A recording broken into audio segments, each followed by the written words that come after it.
Hello guys. So today we will start a new chapter, chapter 8, Reach for the Top.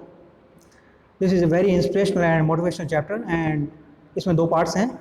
Part 1 is about Santosh Yadav, the only woman in the world who has scaled Mount Everest twice.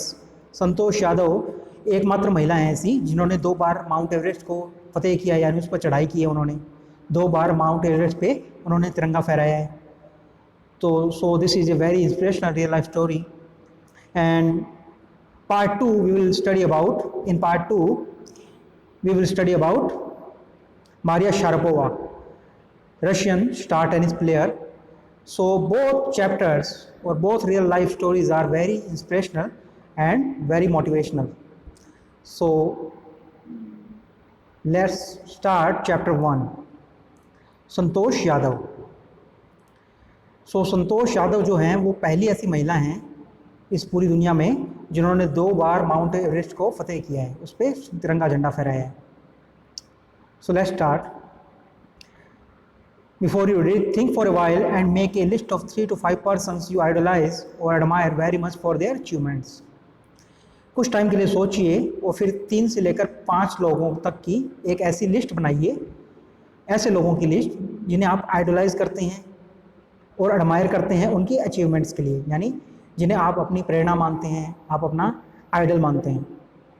कि वो जैसे cricket में आप सचिन को अपना idol मान सकते हैं यदि आपको क्रिकेट काफ़ी पसंद हो तो. ऐसे ही अलग अलग फील्ड्स में योर आइडल्स में be from any sphere of life, sports, medicine, media और आर्ट एंड कल्चर. आपके जो आइडल्स हैं वो किसी भी फील्ड से हो सकते हैं. स्फीयर मीन्स होता है फील्ड, कोई भी क्षेत्र से.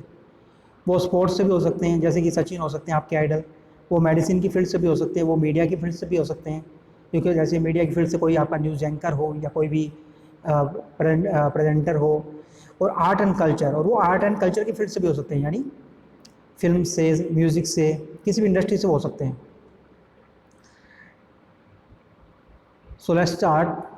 The only woman in the world who has scaled Mount Everest twice was born in society where the birth of a son was regarded as a blessing. The only woman in the world, यानी पूरी दुनिया में केवल एकमात्र महिला who has scaled Mount Everest twice, जिन्होंने Mount Everest को 2 बार scale किया है, यानी उस पर चढ़ाई की है या उसको नापा है. Was born in a society, वो ऐसी सोसाइटी में पैदा हुई थी where the birth of a son was regarded as a blessing, जहाँ पे एक लड़के का पैदा होना एक ब्लेसिंग मानी जाती है, यानी एक काफ़ी आशीर्वाद माना जाता है. एंड ए डॉटर, और एक बेटी का पैदा होना, थो नॉट कंसिडर ए कर्स, हालांकि उसे एक कर्स या उसे कोई श्राप नहीं माना जाता. वाज नॉट जनरली वेलकम, पर उसका कोई स्वागत भी नहीं किया जाता है या उसका इतना वेलकम नहीं किया जाता. When her mother was expecting Santosh, जब संतोष की जो मदर हैं वो उन्हें एक्सपेक्ट कर रही थी, यानी वो प्रेग्नेंट थी संतोष से. A travelling holy man giving her his blessing, तो जो एक होली मैन यानी एक साधु आदमी था जो ट्रैवल करते रहते हैं, इधर उधर घूमते रहते हैं, तो एक जो घुमक्कड़ साधु था, giving her his blessing assume that she wanted a son, तो वो उनको अपनी ब्लेसिंग दे रहा था, उनको अपना आशीर्वाद दे रहा था, ऐसा सोचते हुए कि वो बेटा चाहती हैं. बट टू एवरीवन सरप्राइज, पर सब कोई सरप्राइज हो गए. The unborn child's grandmother who was standing close by told him that they did not want a son. तो ये काफ़ी सरप्राइजिंग बात हुई तब कि जो बच्चा अभी पैदा नहीं हुआ था उसकी जो दादी थी, ग्रैंड मदर थी, जो वहीं पे खड़ी थी पास में ही, स्टैंडिंग क्लोज बाय, वो उन्होंने उससे कहा, told him that they did not want a son, उन्होंने साधु से कहा कि वो उन्हें बेटा नहीं चाहिए. द होली मैन वो वाज ऑल्सो सरप्राइज, जो साधु था वो भी काफ़ी सरप्राइज हुआ या वो भी सरप्राइज हो गया था. Nevertheless he gave the requested blessing, और फिर उसने जो भी आशीर्वाद उससे मांगा गया था साधु से वो उसने आशीर्वाद दे दिया. And destiny would have it, और जो भाग्य था उसको जैसा होना था, the blessing seem to work, तो उसकी जो आशीर्वाद था वो काम कर गया. Santosh was born the 6th child in a family with 5 sons, तो जो संतोष थी वो पैदा हुई ऐसे परिवार में जहाँ उससे पहले 5 बेटे थे. ए सिस्टर टू 5 ब्रदर्स, तो वो एक बहन थी 5 भाइयों की, तो ऐसे परिवार में वो पैदा हुई जहाँ पहले से 5 बेटे थे. She was born in the small village of Joniawas of Rewari district in Haryana.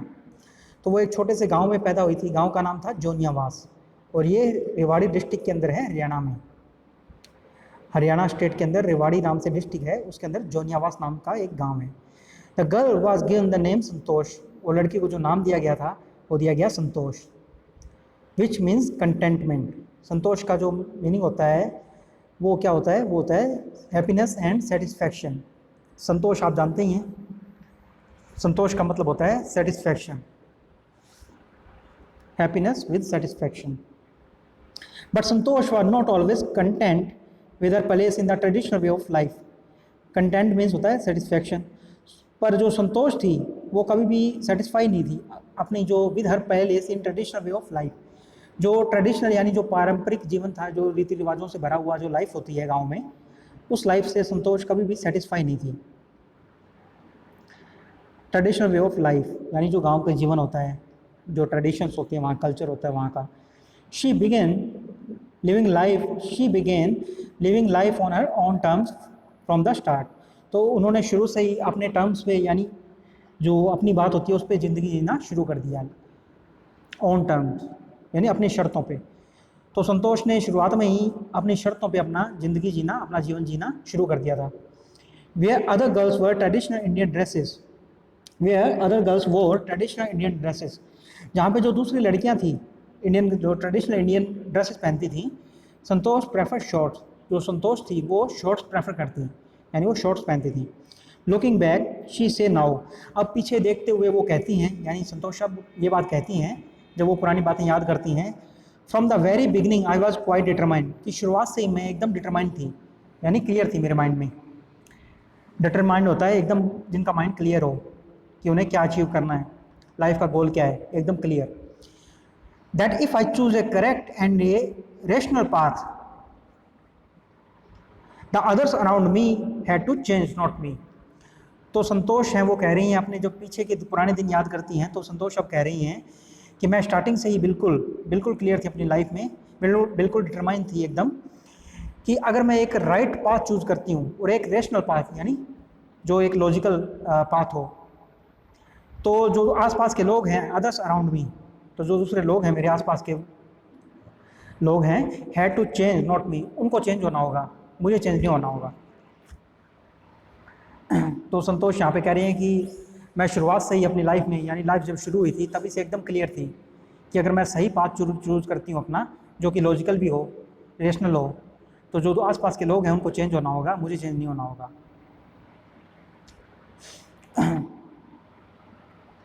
So last chapter we completed packing. Let's see some question and answer of it.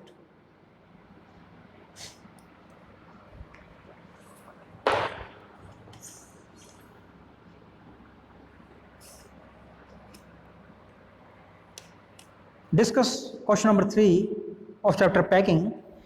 Discuss in groups and answer the following question in 2 or 3 paragraph, 100 to 150 words.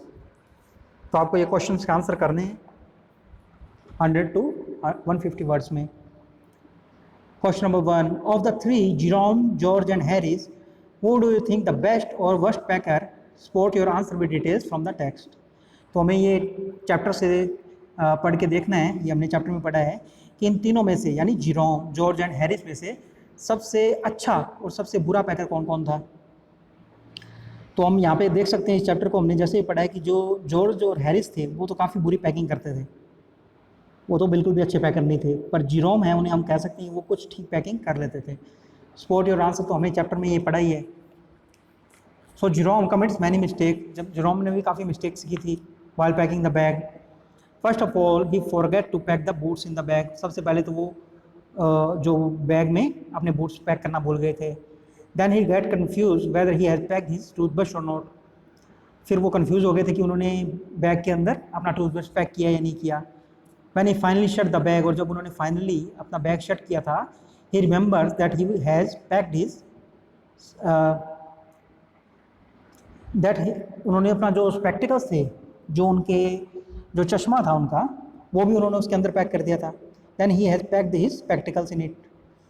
While packing hampers, और जब वो hampers packing कर रहे थे तो Harris pack the strawberry jam on the top of A tomato and squash it. तो जो Harris जब पैकिंग करने लगा तो उसने टमाटो के ऊपर स्ट्रॉबेरी जैम पैक कर दिया और फिर उसको क्रश कर दिया, उसको स्क्वैश कर दिया, तो वो वहाँ पे फैल गया था। So they made a mess with the butter, उन्होंने बटर के साथ भी काफ़ी मैस किया था, काफ़ी ख़राब किया दिया था बटर के साथ भी। Trying to put in the kettle, और वो वापस उसको कैटल में डालने का ट्राई कर रहे थे। देन टेकिंग इट आउट, और फिर उसको बाहर निकालने का ट्राई कर रहे थे। फिर उन्होंने जो बटर था उसको चेयर पे डाल दिया था। Then they put the butter on the chair, Harris sat on it, Harris उसके ऊपर बैठ गया था and it stuck to him, और वो उसके नीचे चिपक गया था उसके पैंट पे।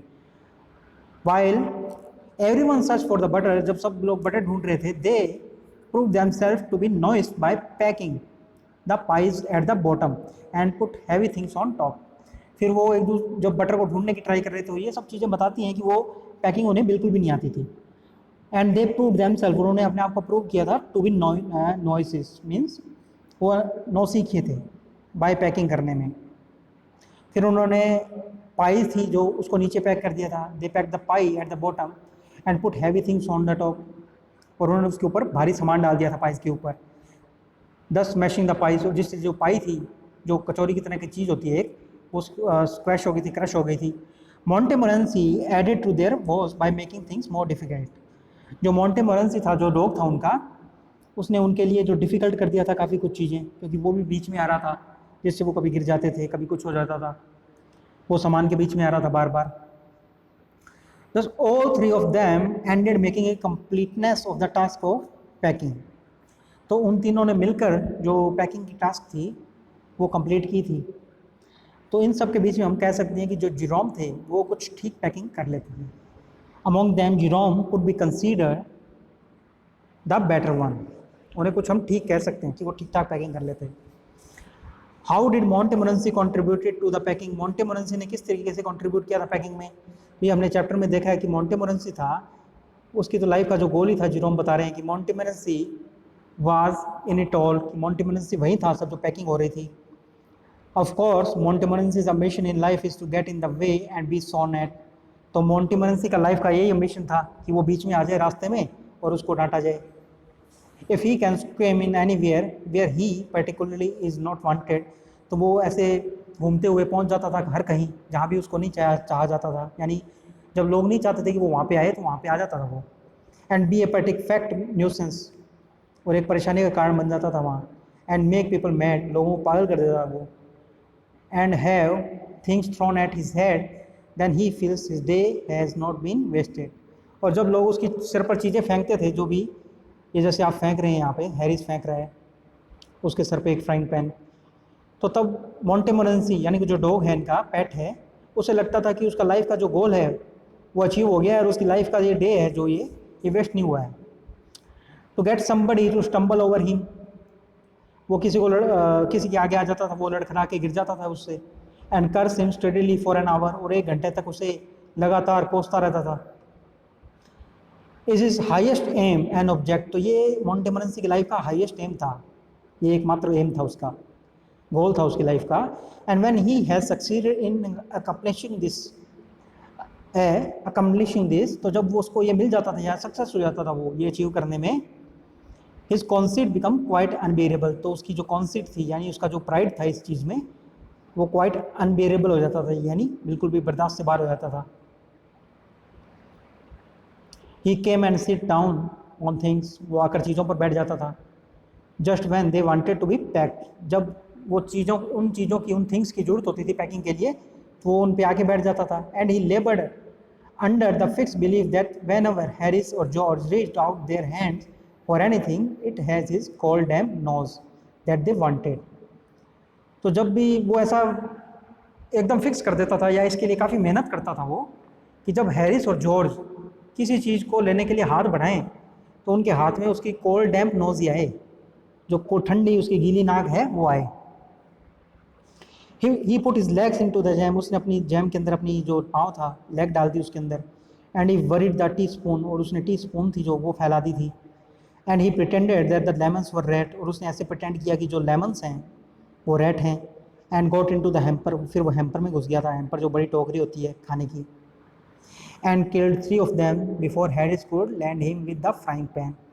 और उसने ऐसा नाटक किया था कि जैसे 3 रेड्स को उसने मार दिया हो, यानी वो जो लेमन थे उनमें से 3 लेमन उसने ख़राब कर दिए थे, इससे पहले कि हैरिस था वो उसे फ्राइंग पैन से मारने के लिए दौड़ता।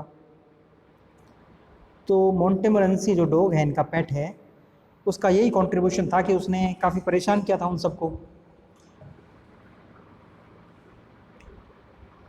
सो question number 3, do you find the story funny, what are the humorous elements in it.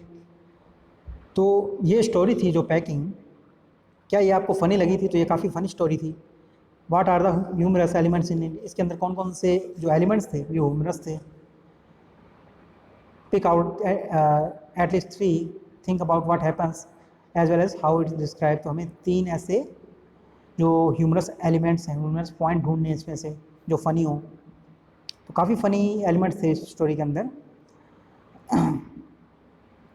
तो जब तो सबसे पहले जब हम देखते हैं, जब सबसे पहले जो जिरोम है वो पैकिंग कर रहे थे, then he forget to put the boots in it, तो वो अपने जो जूते थे वो पैक करना भूल गए थे। ये काफ़ी फ़नी एलिमेंट था। Then he searches for his toothbrush, फिर वो अपना टूथब्रश था वो ढूंढने लग गए थे चैप्टर के स्टार्टिंग में ही। तो ये हम पिक्चर में देख सकते हैं आप। एंड अनपैक एवरीथिंग, फिर उसने सब सामान था वो निकालना पड़ा था, उन्हें ढूंढना पड़ा था। एंड अनपैक्स एवरीथिंग, और फिर वो सब कुछ उन्होंने अनपैक कर दिया था। Finally he open the bag to take out his spectacles, तो फिर उन्होंने जो अपना जो चश्मा था, जो अपने गॉगल्स थे वो भी डाल दिए थे अंदर उसके, फिर उसको दोबारा से ओपन करना पड़ा था, दोबारा सारा सामान निकालना पड़ा था। तो ये सब काफ़ी फ़नी एलिमेंट था। जो सेकेंड फ़नी एलिमेंट था वो जॉर्ज जब पैकिंग करने लगा था तो उसने जो बटर था वो फैला दिया था। Then he get it off his slipper, फिर उसने अपने स्लीपर पर से उसको उतारा था, बटर पे पहले पाँव रख दिया था तो वो चिपक गया था उसके पाँव के नीचे। George and Harris tried to put it in the kettle and it doesn't go in. तो जॉर्ज और हैरिस थे वो बटर को वापस केटल में डालने का ट्राई कर रहे थे और वो वापस अंदर नहीं जा रहा था। At last they put it on a chair, और एंड में उन्होंने इसे एक चेयर पे रख दिया था और हैरिस उस पर बैठ गया था। Harris sit on it and the butter stick to him, और जो बटर था वो उससे चिपक गया था। फिर उन्होंने बटर को पूरे कमरे में ढूंढा था। तो ये सब फनी एलिमेंट था। Then they look for the butter everywhere in the room. So जो अभी अभी हमने मोंटेमोरेंसी का पढ़ा है वो भी एक फ़नी एलिमेंट था। जो मोंटेमोरेंसी जो डॉग है, इनका पेट है, वो कैसे जो लेमन्स थे उनको रेड समझ रहा था। तो ये सब तीनों फनी एलिमेंट्स थे इस स्टोरी के अंदर। ये काफ़ी फ़नी स्टोरी थी ये। So next chapter we will continue in next video.